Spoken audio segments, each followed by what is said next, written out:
Hello and welcome to the I3 lecture series hosted by the Masters in Digital Photography program at the School of Visual Arts. We are thrilled to have photographer Laura Barisonzi as tonight's guest speaker. A graduate of Brown University and RISD, she is currently based in New York. Laura looks to capture natural action and genuine emotion. Her style is based on the beauty of real people and natural movement. Commercial clients include Adidas, Bud Light, Canon, Cartier, Gap, Google, Heineken, Madison Square Garden, New Balance, NFL, Nordstrom, Red Bull, Reebok, and Samsung. Editorial clients include Adweek, Barron's, The Guardian, Health, Muscle and Fitness, Popular Photography, Rolling Stone, Runner's World, Sierra, Surfer, and Women's Health. A few years back, I had the opportunity to teach with Laura at New York Film Academy. And so I can truly say that beyond being one of the top sports and fitness photographers working today, she is also a gifted educator. Help me welcome Laura Barisonzi to our lecture series. Thank you, Jaime. It's a real honor to be here, and a real pleasure to be introduced by Jaime, who is really talented. So I wanted to start with this image and this quote. The whole point of taking pictures is that you don't have to explain things with words. So that's it. Any questions? Just kidding. Okay, so my name's Laura Barisonzi. My specialty really is sports and fitness photography, though I also like to shoot portraits. The topic I want to do this whole lecture around is what I've learned from screwing up.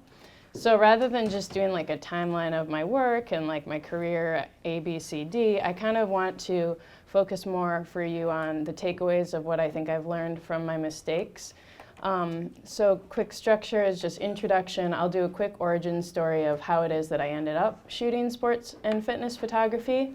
Then I want to talk about how does a photographer improve, because I think that's something that gets skipped a lot, is how can we all progress as photographers.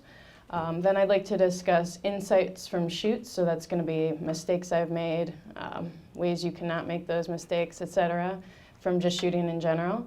And then what any shooter can learn from sports. I'm going to stick with the sports theme and keep us on sports as just sort of a metaphor throughout.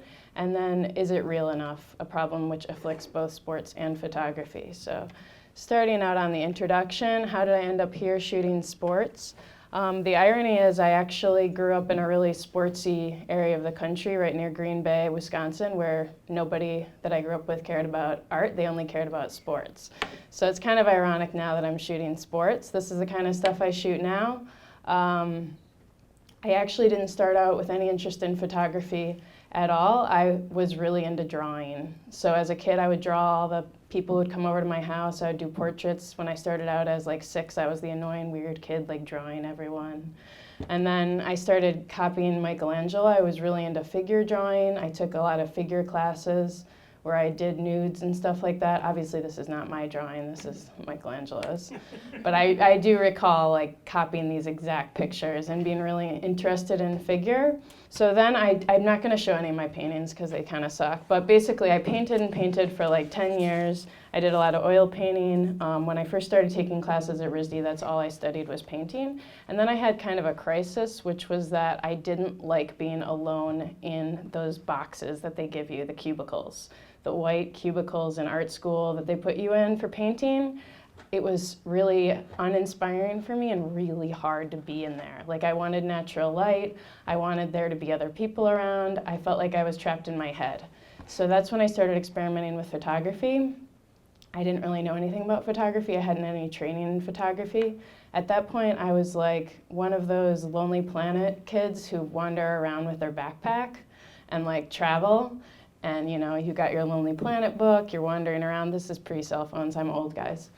And I'm getting lost, I'm taking pictures. I'm shooting all on color slide film because I liked the saturation of the colors. This was like before there was decent digital cameras still.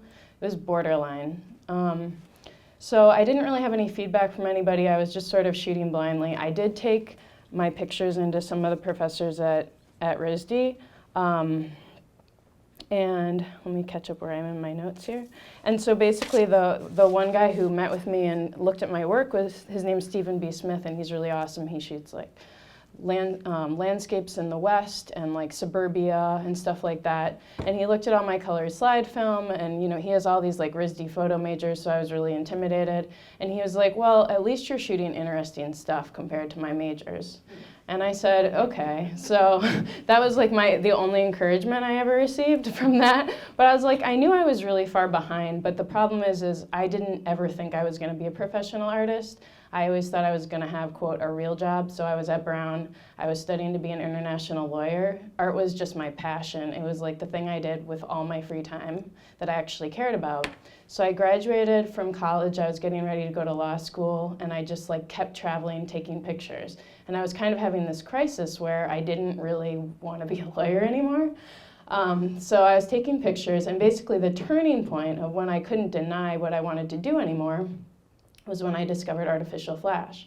Because I had, up to that point, I'd just been taking like travel pictures. When I got my first flash, basically I just was, some photographer that I was assisting lent it to me. I was like in love, it was all over. The minute I got a flash in my hands, I was like, I'm done for, I'm addicted. So, you know, there's so many people who get addicted to photography, it's so fun. And then from then on, it was like just trying to feed the addiction, really. It's just like commercial photography was the way to keep it going, that I could keep shooting, that I could just keep doing what I like to do, which was shoot in light. I love lighting. So interestingly, at that same time, early on when I was interested in photography, this is so random, but one of the photographers that I was most interested in was Alexander Rodchenko, who is, I don't know how well known he is, but he's this Soviet-era sports photographer who's really a black and white master who documented that whole time in the Soviet Union when sports was really celebrated. And so his photography was really inspirational to me. I had like a bunch of his books, and even though I didn't shoot in black and white or particularly like black and white, he was a real inspiration to me. So this is the point in the lecture where most people just jump to their amazing, incredible work and never talk to you about how they got there. But the truth is it took me a lot of years to get to the point where I'm making work that looks the way it looks now. So I kind of wanted to bridge that gap and talk about how does a photographer improve? How does that happen? Unless you're someone who's like magically gifted and starts out being incredible, how do you improve? Because I think that's the path that most of us are on. So this is an early picture from back when I was backpacking. And again, I was starting to explore the same themes that I was exploring from the beginning, which is the human form, especially like the idealized human form of like a beautiful athletic person with like where, you can see all their muscles, you can see their form, but also, in movement. And then I've actually happened across photos. This is probably 16 years ago that I took this photo. And then this is throughout the years. Each one bridges a gap maybe like 3 or 4 years forward. I'm essentially taking the same photo over and over again, but it's developed in the way that I've done it. And then this is from just like a year and a half ago. So to see that again, this is like 15 years ago. Really, I haven't made that much progress, you guys. And then this is like a year and a half ago, right? So, I mean, not saying that this is the only picture I take is a guy jumping off of stuff. Like, let's hope I do a little bit more than that. But the idea is you can have the same ideas and really just be developing them and improving over time. So this is a little diptych I took of Malcolm Gladwell in his home, because I mentioned I also do portraits. So the reason I mention this is that Malcolm Gladwell is kind of famous for popularizing this idea of 10,000 hours. The idea that if you want to get great at something, do it for 10,000 hours, right? So this was sort of like his pop idea, and he said, anyone can become great at anything if you do it for 10,000 hours. Well, that's another shot I took of him. That's been a little decredited because they did a big MIT study and they found that that's not true for all fields. But it still was very true for music and sports. They didn't study art at all as a field, as a profession, because I guess that's not a profession. But so I think it's really, really, really true for art, just like it is for music. And actually, I was classically trained in music also. I spent 14 years playing the viola. So I believe in practice, and I believe in doing your scales and all that, right? So I believed that that was the way I could get better at photography, like plug in your 10,000 hours, right? Well, they have studied and pulled this back a little bit and found that it's not just 10,000 hours of doing your scales. It needs to be a little bit more structured than that. So it needs to have a deliberate practice. And what they mean by that is to engage in consistent and purposeful practice, where you're fully tuned in, you're not like texting, you're fully tuned in to learn the skill that you are working on, and you're minimizing your distractions as much as you possibly can. So if we did 10,000 hours of deliberate practice, anybody could become a great.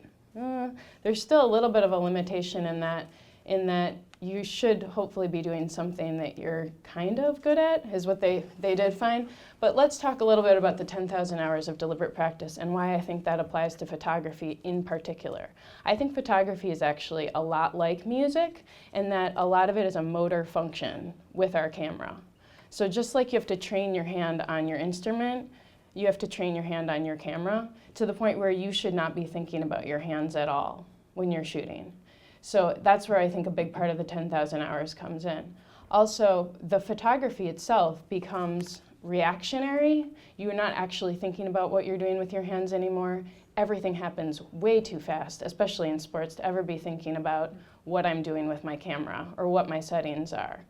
That's all automatically happening with my hands, and then everything else is like almost instinctual. Hold on, I have to catch up to where I am in my notes. Okay, right. So often there's no time to respond. The minute that you're trying to capture is so transitory that the reaction must be immediate and instinctual. There's no time to chimp. Every time I see someone chimping, I'm like cringing a little bit, right? Because the minute you're chimping, everybody knows what I mean by chimping. It's looking at the back of the LCD screen. We call it chimping, right? You look at the back of the camera, you're chimping, probably you just missed another shot. So you want to train yourself to be so good. You already know what your exposure is. You already know what it looks like in the camera. Well, I guess now with mirrorless, you don't have to chimp as much. But everything should just be completely fluid. Like when you're playing an instrument, when you're playing a violin solo, you absolutely are not thinking about what hand position you are with your wrist or anything like that. You're just shooting and it's coming out perfectly. And your mind is on much higher things like, did the orchestra come in late or something like that.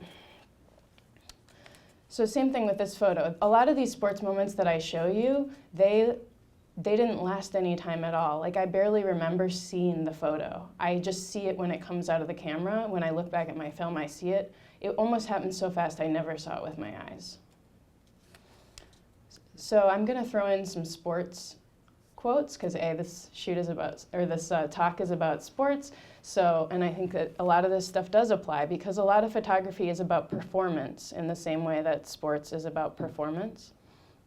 So a lifetime of training for just 10 seconds by the great sprinter Jesse Owens. So that's how I feel sometimes when I'm shooting, when I get a really great opportunity to shoot like a celebrity athlete, and often it's so brief, and I think to myself, okay, training better kick in because this is my one opportunity with this guy, and that's all I get, a lifetime of training for just 10 seconds. Here I'm like holding my breath, and I didn't have like anything holding me down at the bottom of the water or anything. It was a low production shoot, so you had like a split second to get that photo, and I'm bobbing back up again. So there's no time to really think about anything. So getting back to the 10,000 hours, I do think it matters that you're pursuing something with those 10,000 hours that you care about. I've done a lot of different kinds of photography in my pursuit to be a successfully commercial success, right? So I've taken a lot of different types of photos. For example, I've spent time photographing things I thought other people were interested in seeing, but I actually was not interested in seeing. And this is really true because if you're trying to be a commercial photographer, it's very tempting to shoot what they want to see, right?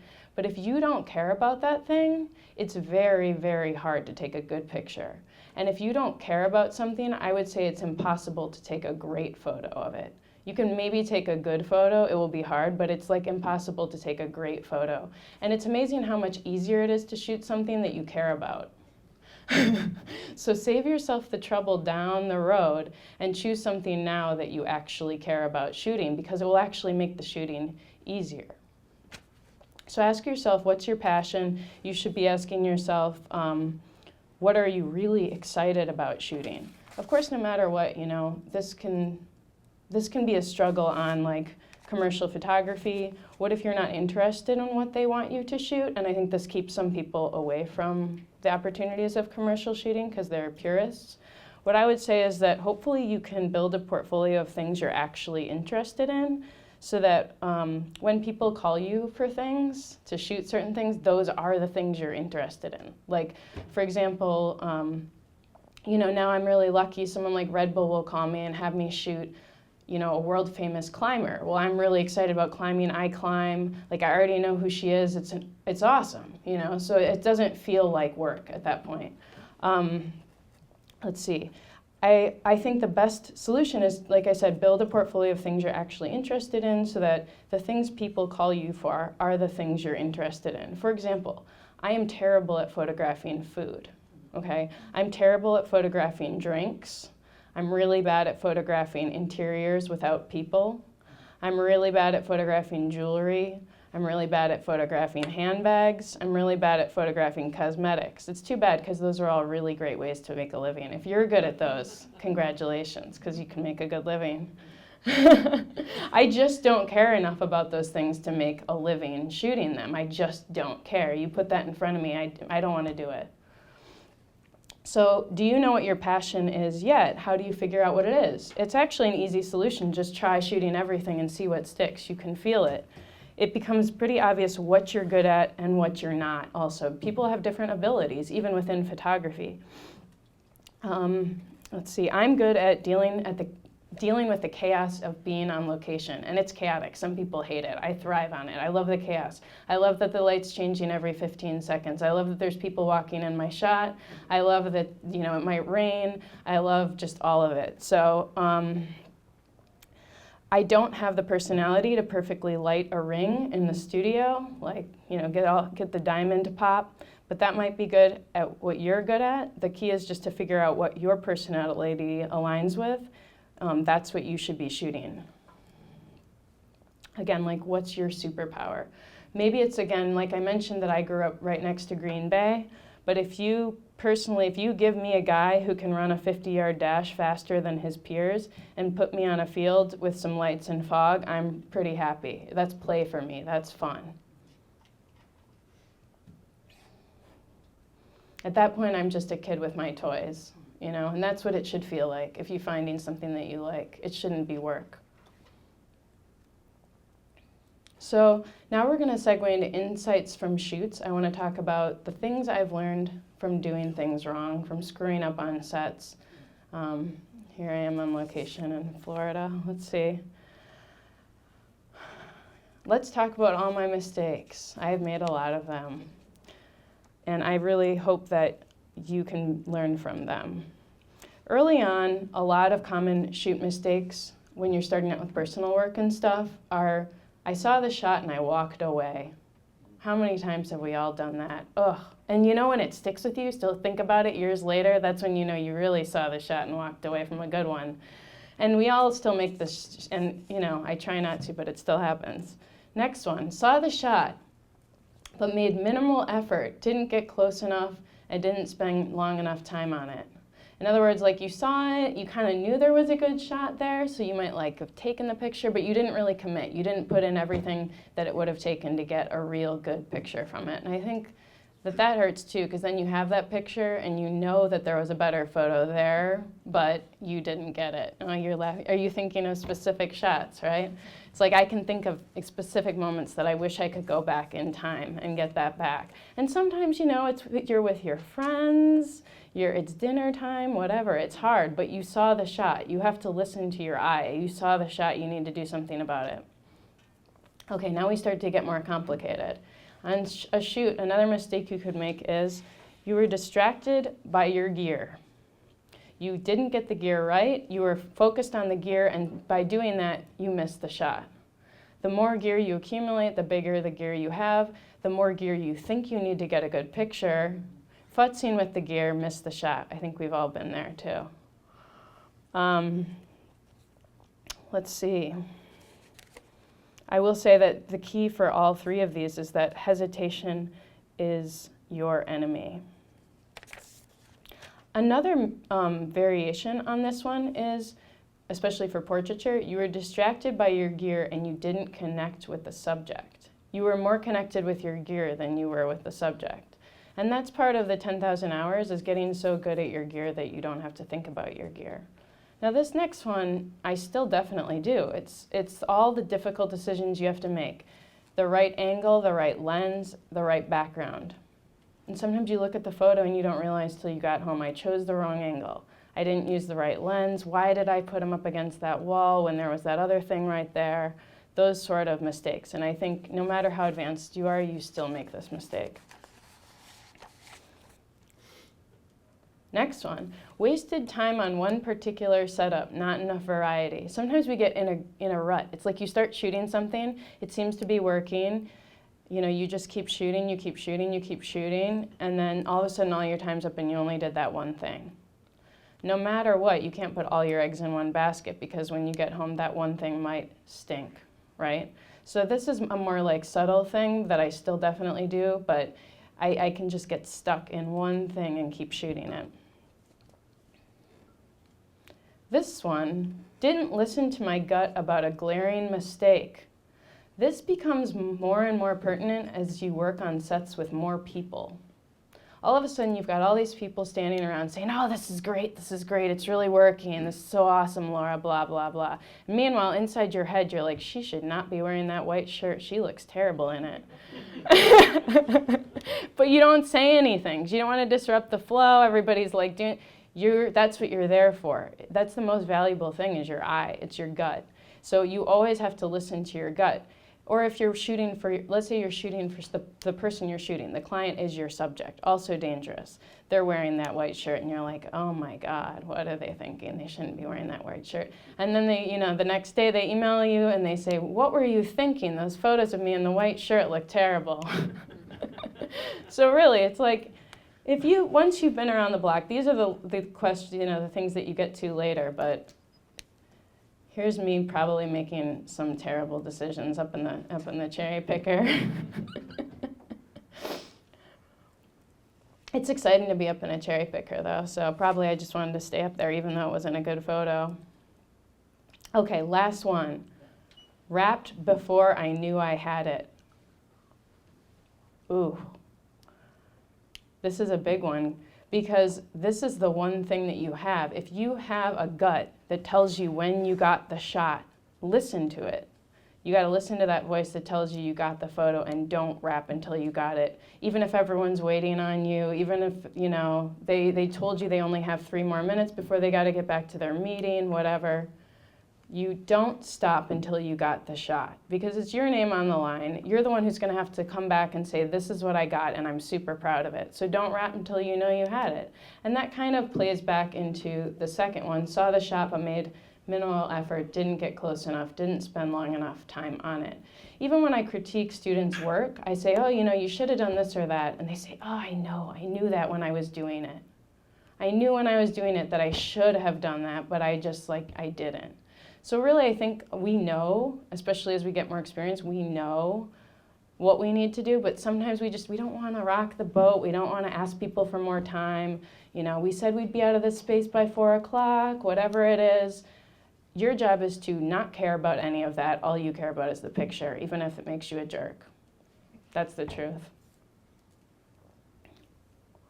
Here's some sets where some good decisions were made and some bad decisions were made. As I become a better shooter, I would say the mistakes become more subtle, but just as costly. I've had some opportunities where I could have gotten something really good, but I chose the wrong angle, etc. Moving on, let's see. The common error that you probably thought that I was going to say was the most painful error, of course, is when the decisive actions happen sooner than I thought, but I wasn't ready to shoot it. That's probably what you saw I said when I said, oh, I messed up. Literally, I messed up, I missed the shot. I saw it happen, but I didn't take it. That actually doesn't happen that much, but luckily for us is they're designing AI-equipped biogenic camera that can be implanted in your eye soon. So then it's going to actually upload all its content to the cloud. And so we're only 10 years out from never, ever having that mistake happen anymore. So how can we learn from our mistakes other than making them over and over again? I would say that editing my shoots is one of the most valuable phases for my growth that you could possibly have.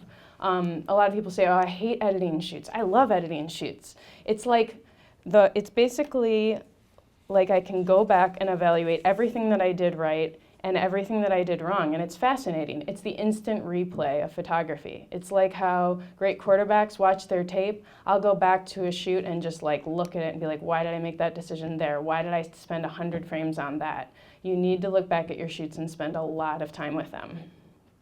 It's your game tape. Because of the time that I've spent learning from mistakes, I think now that I do anticipate errors a little more. And most importantly, I have a better sense of what path or what decision is going to yield good results. I'm thinking ahead and I'm trying to be predictive of how I spend my time. And my pre-visualization has improved, and my determination to not miss a shot has increased. The more shots you miss, the more moments that you think back and think, they haunt me, those shots that I didn't get. The more of those there are, the more my determination to not miss a shot is there. The more I know how much is at stake for every shot that I might miss. Andre Agassi says, what makes something special is not just what you have to gain, but what you feel there is to lose.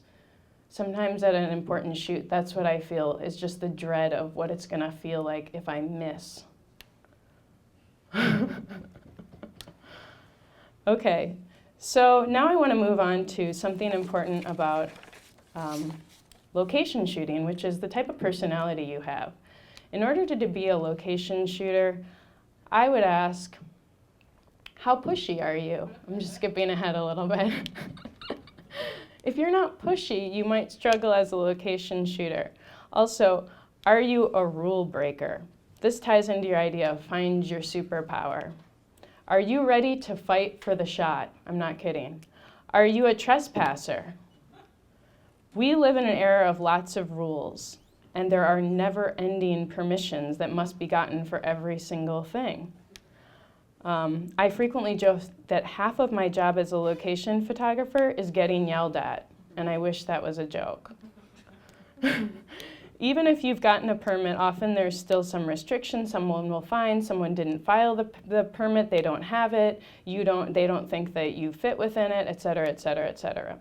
My longtime first assistant, who's here, has a refrain when we are getting approached by an authority of some type, be it a security guard, a cop, maintenance staff, someone who's about to bust us or tell us to go away. Every time it's about to happen, which is very, very often, he says, just tell them we're photographers, rules don't apply to us. At that point, I groan because I've heard that joke like 1,000 times. But there is a little bit of that myth and belief that you have to hold on to if you're going to walk away with a good shot as a location shooter. This one we definitely got yelled at. Anyway, if you're not willing to push, imagine the amount of pictures you're going to miss out on. Shoot first, ask for forgiveness later, is what I would say, and be prepared for hecklers. The beauty is, it's digital, so just shoot to 2 cards, and when they ask you to format one, you just format one of them. And I should state, the world where everyone is breaking the rules is going to become a drone-filled hell. I acknowledge that, but, I'm not saying break every rule, but for location photography, there's got to be some rule breaking. Now, in terms of sports photojournalism, are you pushy also applies. Especially these days, if something is a good shot, guaranteed you are not the only one trying to get it, right? Are you going to get your body to where it needs to be and hold that spot and make it yours? If space is limited, the sports photojournalist may defend a territory to guard its view of the subject.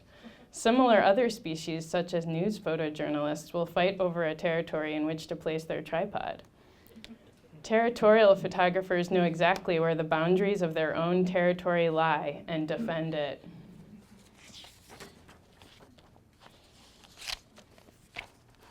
All right, now I wanted to talk a little bit about preparation versus opportunity, which I think are two opposing forces in photography that are really important. So here's a bike picture I took with a bunch of fancy lighting. And then they did a Popular Photography magazine story about how I lit it. They even made a cute little drawing like that. And they made it look really simple and easy. So all you need to do is draw your drawing on a piece of paper and then show up to the shoot and set it up. I actually have assistants ask me, did you draw a diagram? That's not at all the way I work. So this is sort of an illusion. But I think that this type of thinking really appeals to people, the idea that everything is perfect. Like little models, you can draw your lighting setups ahead of time and everything will turn out perfectly, like math. In my opinion, that sometimes works, but often it's a lot more complicated than that, especially on location. You can go in with your drawing or your setup in mind, but there are lots of other things going on set that need to be responded to, adjusted, changed, monkeyed around at the last second. Don't think that you can stick to your drawing. So a photo like this is very strongly on the preparation side of preparation versus opportunity. This took weeks and probably painful numbers of conference calls to achieve. So, you know, something like this, you planned for it, lots and lots of money was spent on it, etc. So sometimes I think we get confused, especially as photographers when we're evaluating our work, and think that because something required so much planning, it must be good. Oh my God, so much planning and money got put on this, it must be good. But then this shot I grabbed with zero planning, and I think it's better. So, right? And there was almost no money spent on that one. So a lot of times we start getting carried away and we think about, you know, just because something was planned, everything, that's what I need to do. And people will give you lists of shots. These are the list of shots you need to get. And at first you're gonna be like, okay, I'm just gonna follow these shots. And you can end up with nothing good because you stopped looking at everything around you. The reality is photography is still responsive. It's still opportunity-based. It's sort of chance. It's what you see. So no matter how much we plan, really it's like the opportunity of the moment. There's not a science to it.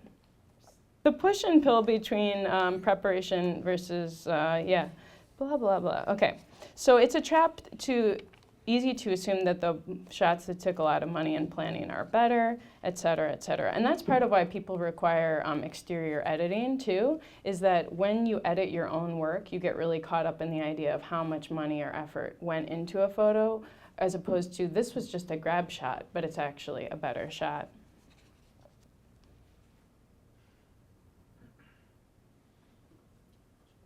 Like this shot I like because I know how much of a pain in the butt it was. I'm not sure it's actually that great of a shot, but a quick story on this shot is it was actually shot in Central Park during a video shoot, and we had to have a portable studio set up in Central Park, and because the video crew kept changing their mind about where to have the shot, we had to change the studio position 6 times before we got the photo, which lasted 4 minutes. So again, I value this shot because I know how hard it was to get.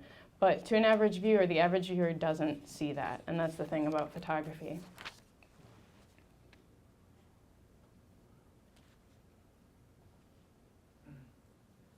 Totally unplanned. Okay, so not on your timeline.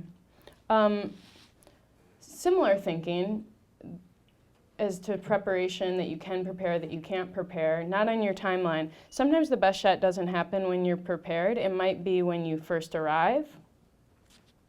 You get there, you haven't even unpacked your camera, and there, boom, was the best shot of the day.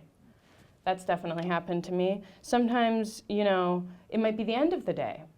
You're really tired. You've been schlepping your gear all over. It's been a 12-hour shoot. You're hungry. You want to go home. Your clothes are all wet. There's the best shot of the day. So you really can't predict it. Or what if it might, you know, you just photographed 12 hours of races, you've been stationed at the finish line, and then you realize the best shot was actually 200 meters down the river that way.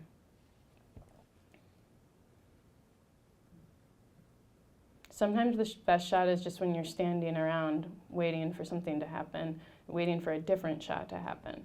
So again, things that don't necessarily happen on your timeline. I had shots, the best shots ever happen when like dinner was served. And like I look outside and it's like the best light I've ever seen. It's like, oh, it's been cloudy for 3 days and now the best light's happening. So you just can't predict, you have to just be willing to do it all. Here's this is referring to packing gear. My name is Laura B, and I have been addicted to photography gear for 12 years and counting. This is a couple years old, but this is just like a very, very, very small sampling of gear I might bring on a job. So making smart decisions, have you seen all the Instagram pictures everybody posts of their gear? It's almost like a competition, like how much gear can I possibly have? Like, I don't think one person can carry all of that, first of all. But, you know, a lot of this comes down to smart decision making, and people who know me and how much gear I bring to things are going to say that this is really ironic, but maybe I'm talking about this because I have a problem. But I used to be do backpacking, like on the AT and stuff like that.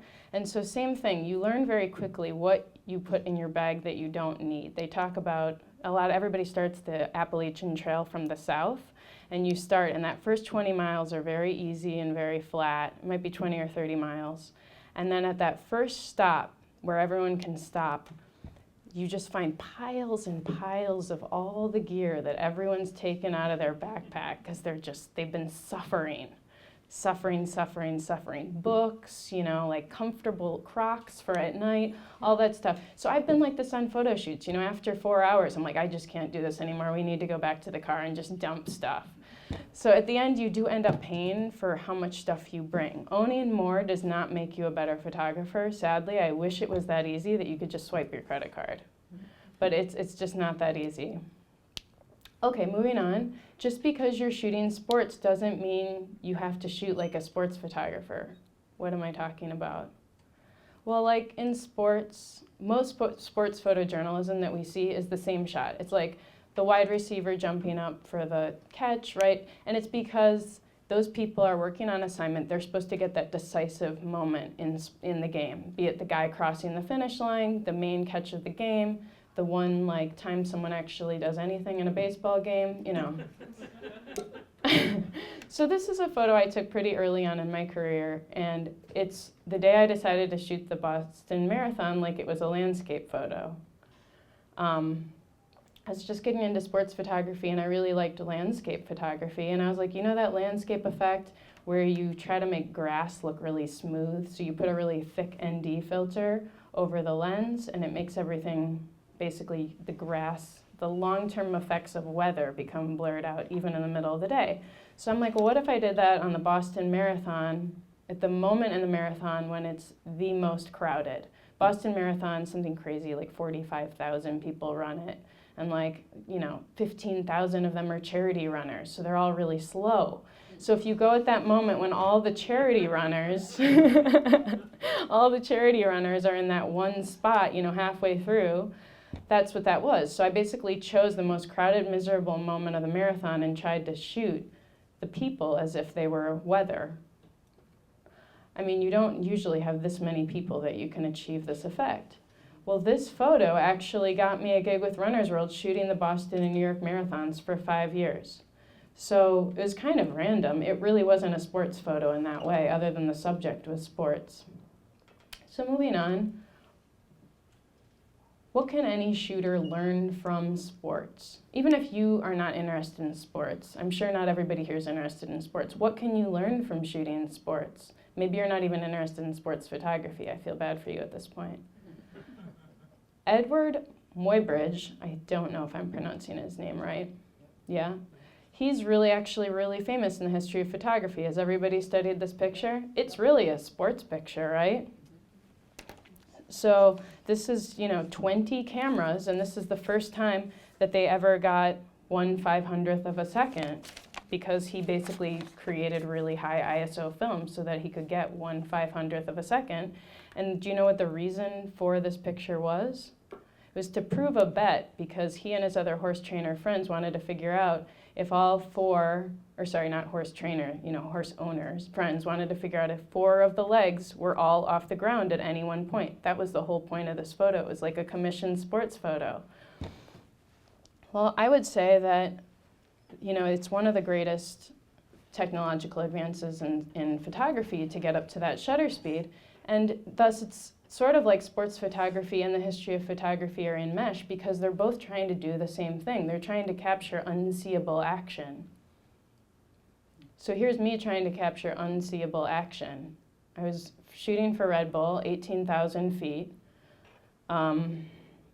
This happened so fast, I didn't even see it happen. Basically, they're doing a formational jump, so they all need to jump out of the plane at the exact same time so that they're in the same place in the air to like lock arms once they jump. So that all the women were like around the door in some kind of crazy, jammed up against the door. And then they opened the door. Of course, my exposure changed by about 4 stops suddenly, and then, or maybe 6. And then they all jumped out, and it was maybe one long count when all 13 women were gone out the door. Thank God for motor drive. That's basically all that got this photo. And I didn't even know what it looked like or have any clue what it looked like until I got down out of the plane and was like, oh, that's what that looks like. So that's the magic of photography. Like, we're able to see something still that the eye can't see. We're able to capture almost this magic of like, now I know exactly what this image looks like. It's seared in my head, but even though I was there, I didn't really see it. And you're actually able to experience it more than I was. At the time, there's like massive amounts of air blowing in on my face. I didn't have one of these like mask things from the helmet, so I didn't even really see it. So I think that's what's still really exciting about sports photography and any type of photography, really, be it travel or portraiture. We're trying to experience and see something that we're not seeing with our naked eyes in extreme detail. Here's another effect I did where I was trying to see what a pitch looked like. This is in camera. So I'm trying to see what like a professional pitch looks like, because that's something that really we don't see all those parts of the pitch normally. You might shoot a guy like this for an hour, 2 hours, and he only pulls off a trick like this 1 or 2 times. But I'm able to distill the session down into what we call the decisive moment, which is, what's so important in sports photography, decisive moment. If you have everything under control, you're not moving fast enough. Mario Andretti, anyone who's ever worked with me would use this more of as a complaint than a compliment. But I definitely, I think that good sports photography is controlled chaos. And sometimes I get very frustrated with photographers who are very methodical and slow and telling everyone to hold still. So maybe even if you're not a sports photographer, you can take some of that idea of movement into your work. Sometimes when I shoot athletes, they start moving really slow, even though I know they're a really fast runner. That first run that they take off, they'll go really slow. I'm like, why are you running so slow? They said, well, the other photographers have me run like that. I'm like, oh my God, no way. So this is, again, in camera. It's incredibly risky to shoot like this. You're gonna miss like, 8 out of 10 shots. But I would rather miss like, 99 out of 100 shots and get 1 great shot than end up with 100 slightly safe shots. So practice. Athletes are really into practice. Musicians are really into practice too.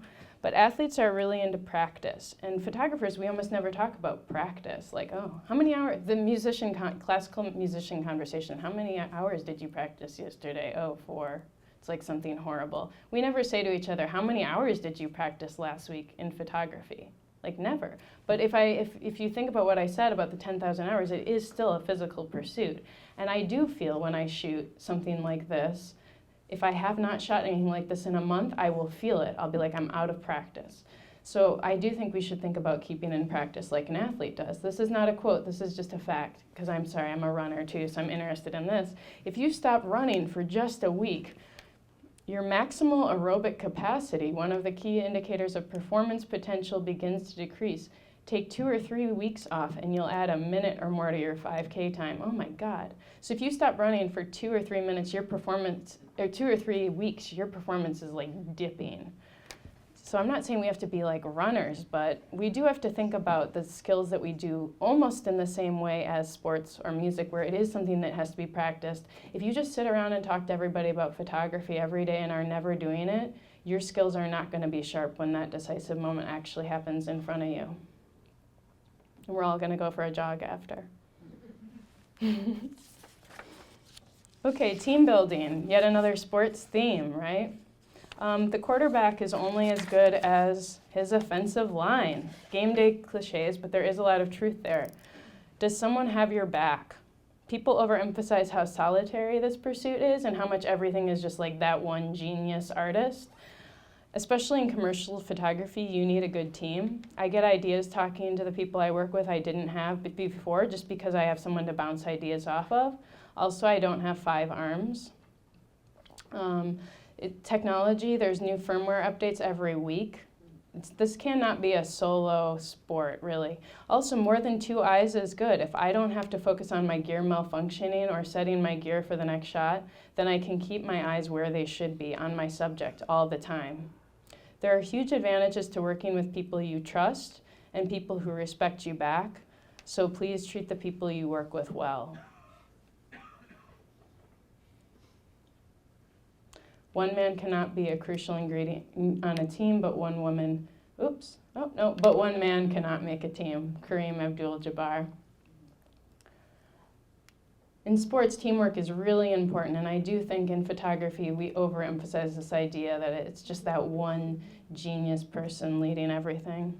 So is it real enough? I'm going to end with this. This is Daria Klishina. She's a Russian long jumper who I had the pleasure to shoot in the spring of 2016. So that was a really crucial time for track and field. I don't know if you guys are track and field fans at all, but in the spring they were making the decisions about the Rio Olympics. And Daria is from Russia, but she trains in the United States. So she was actually right after I photographed her, she was the only woman who was allowed to be, the only woman or man who was allowed to compete from the Russian track and field team because she could say that she had not been to Russia in 3 years. Very smart. So no one else got to compete. They took her status away, they gave it back, they took it away, they gave it back. By the time she got to compete, she was 9th. She got 9th, even though the year before she had gotten 2nd in the world. She was really stressed out. But I will say that up to that point, then if you followed, I don't know if you guys follow sports and doping, then in 2018, the Russian team as a whole got everything taken away from them, right? So the reason I bring this up is that sports in general is having a huge credibility problem in that, you know, even when the Kenyan just won the Berlin Marathon and there's all these doubters online being like, oh, but the Kenyans are doping, track and field no one believes anymore, baseball no one believes anymore. So all these people who were like vaunting and celebrating as, you know, these great heroes are being questioned. And it's funny, but I don't think that the parallels from photography are that far, is because every time you show someone a photo, even if it's great, they don't believe it's real either. Right? I had to tell you as I was showing you photos, hey, this is in camera, or whatever, right? So it's almost like we want our heroes to be so great, right? We want to celebrate in sports the people who are the strongest, the people who are the most athletic, the people who are the best, but then we also want to push them so far, but then we want to doubt them and say, you know, but they're cheating. So I think we have a credibility problem, and I think in photography, as more and more of CGI bleeds in, especially in these high production fields, people don't believe the things that you show them anymore either. So you could be this great, incredible athlete, but will people really believe that she didn't dope, even if she never did? Or you could be this great photographer, but what's the difference between you and someone who's doing everything artificially? So that's just like one other similarity I wanted to end with. And one more sports quote. Do you know what my favorite part of the game is? The opportunity to play. That's still how I feel about photography. I hope I always feel that way. Questions? Okay, well, thank you very much. I feel incredibly out of shape. Well, because the digital program, of course, I'm interested in so do you make the selects and do you process your images or do you hand that off to like a professional retoucher? I do a lot of my own retouching. I don't think there's any way I'd be where I was in my career if I did not do a lot of my own retouching, quite honestly. I don't always get to make those selects. Some brands like to do all their own retouching to keep like consistency, like Under Armour, for example. So it really does vary on the client, but in most cases, I'm doing the retouching. Do you charge for that? Yes. Well, if it's like an editorial type of situation where there's no retouching budget, I won't charge for it. I'll just do it because I want the picture that's going out to be super awesome. But if it's non-editorial, I would. You have a wonderful picture of it. It's very abstract. It's a girl, she's upside down, her hair is falling Oh, down. yeah. Could you please explain Oh, how yeah, you I saw shot everyone that? going like this when I put it up, yeah. It's just that there's like a wall that she's wedged herself in. I should have, yeah. So see how her hair like obscures the hand? It's actually not photoshopped other than like the dust on the ground. But she's actually got herself wedged in there, so it's all leg muscle and... It's leg and the one arm, so it's like a three-point pose. I love that picture. I think Oh, it's cool, great. yeah. I mean, it's really more about her than me, but yeah, she's really awesome. She has 1 million trillion Instagram followers. I noticed in one of your gear photos you had some Rode mic equipment too. Oh, So yeah. do you do any video, and I what do video also. principles do you take between the two, like similarities or things that the photography you feel is a different from a setup or crew perspective? Oh, I mean, that's a really big question. Yeah. But I do feel that actually sports photography and sports video, it's pretty easy to go back and forth because we're looking for something really similar, like these decisive moments and the big action and stuff like that. But I think telling a full story with sports takes a lot more for video. In terms of crew, there's so much variety in like what people ask me to do, from everything from like really small to big, so it's just hard to make. If you had a more specific question, I could try. It's just like video and sports, it's like a big question. I do have clients who ask me to do both at the same time. It's really hard. But we do it because they ask us to. Oh, I see, okay.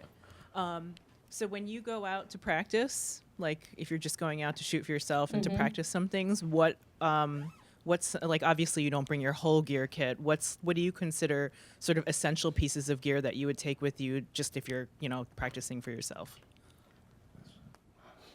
I mean, it depends what I'm shooting, but I think this is a really old school thing. I still really like primes for when I'm practicing because they make me move more. Which is, I know that's an old-fashioned thing to say, because for a long time people said, oh, primes are sharper, and then telephoto, and then zoom lenses got just as sharp. So there's no reason to say that zoom lenses are not as good as primes, but the reason I like primes, and I like them to make my students use them too, is that they make you move your feet. And as photographers, we get lazy, especially if you're used to the studio, you get lazy, you don't move. A really good quote, I forget who said it, is what makes a good photograph is where you were standing. And in my case too, it's also where I'm squatting or where I was laying on the ground or whatever. So there is kind of a physical thing to it of like how much I try to move around. So sometimes as practice, I'll try to go shoot something with just one camera and one prime, which is really painful. And it's not necessarily the best way to shoot it, but it's a good way to practice moving. An extension of that question also is, do you take time out to do personal projects to push your vision other places? Oh yeah, there's nothing like a personal project because it's like all of those things that I was talking about and the mistakes that are getting in the way of me just following my gut go away because I don't have an assignment, I don't have anything I have to do that might not be what I think I should do. I get to just do what I want, and that's like the most crucial and the most fun. And actually I usually get better pictures. How did you get your first client, and did you make any mistakes with that? With the first client? Yeah. Oh my God, I don't know if I remember what my first client was. It was probably something really bad and like not impressive at all. I don't remember. What about like your first big break? I actually don't think I had a really big break ever. Like sometimes when I hear other people's stories, I think wow, they were so lucky and so successful so fast. And that's part of why I talked about I really didn't have that happen. Like I had a really slow build to get where I am, and it wasn't very easy. And I mean, every big job I've gotten, I felt like I was already prepared to do that 5 years ago. So by the time I got the big job, I didn't feel unprepared or scared or anything, really. I know that some people say, oh my God, I got this call, I wasn't ready for it. I didn't feel like that. I felt like I really had to slog and show people stuff over and over and over again.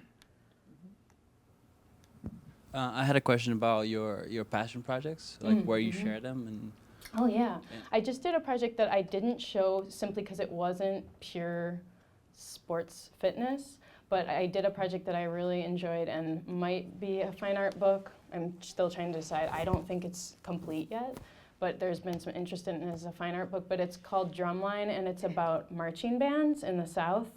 And that was a real passion project. It had some sports influence, so I didn't show it because it's not pure sports, and I wanted to keep today on topic. But if you go to my website, you can see it, and I think marching bands is a really cool mixture of culture and sports and stuff like that. So that was one of my projects. Was that the question? Sorry. Yeah, no, it was. And I guess an extension of that is just like in the age of Instagram and social media, how do you cope with, you've seen the industry change so much in the past 10 years. So how does it influence your work, and how do you keep your work relevant, or, what are the things you see happening and important?